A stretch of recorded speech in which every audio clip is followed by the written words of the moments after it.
சாதாரணமாக இந்த ஜனாதிபதி தேர்தலோடு பேசப்படுகின்ற இன்னும் ஒரு முக்கியமான ஒரு விடயமாக இருக்கின்றது ஜனாதிபதி அதிகாரம். அதே போல் அடுத்த ஜனாதிபதி தேர்தல் ஒரு ஜனாதிபதிக்கான நிறைவேற்று அதிகாரம் கொண்ட ஜனாதிபதிக்கான தேர்தலாக இல்லாமல் கடந்த சுதந்திர கட்சியின் மாநாட்டில் ஜனாதிபதி கூறியிருந்த விடயம் பிரதமருக்கான ஒரு விடயமாக இருக்க போகுது. ஆகவே அடுத்த ஆட்சி அமைக்க போகின்றது நாங்கள் என்ற ஒரு விடயத்தை அவர் சொல்லித்திருந்தார்.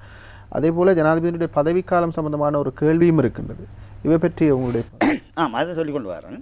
என்னென்னு சொன்னால், எனவே அதாவது அமைச்சர்களுடைய பதவிகளை தீர்மானிக்கிறது ஜனாதிபதி.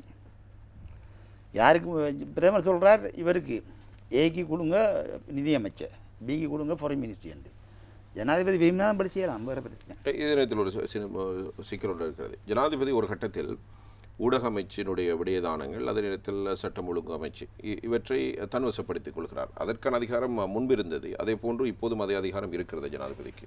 அதுக்கு நான் வரேன். That's an interesting question. எனவே அமைச்சருக்கு கொடுக்குறது ஜனாதிபதி.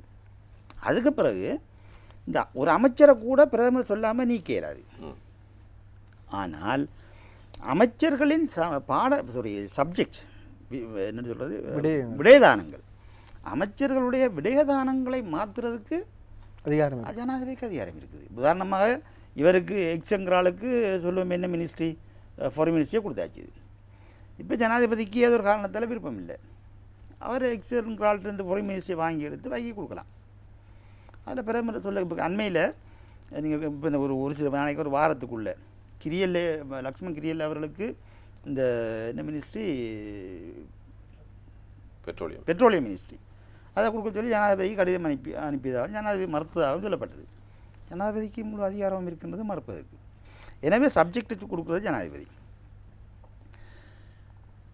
இவ்வாறு ஜனாதிபதிக்கு அதாவது அடுத்தது பாராளுமன்றத்தை ப்ரோவோக் பண்ணுறது, அந்த அதிகாரம் எல்லாம் அப்படியே இருக்கின்றது.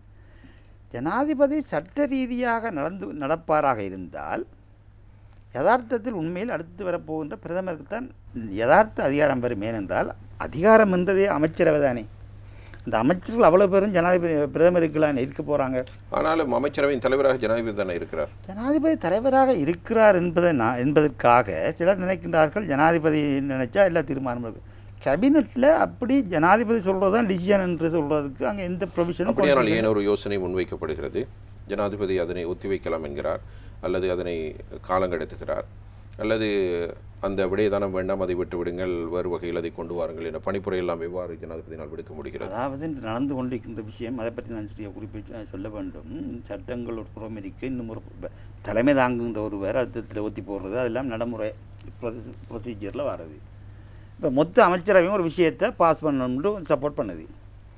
ஜனாதிபதி அதை ரிஜெக்ட் பண்ண முடியுமா? முடியாது.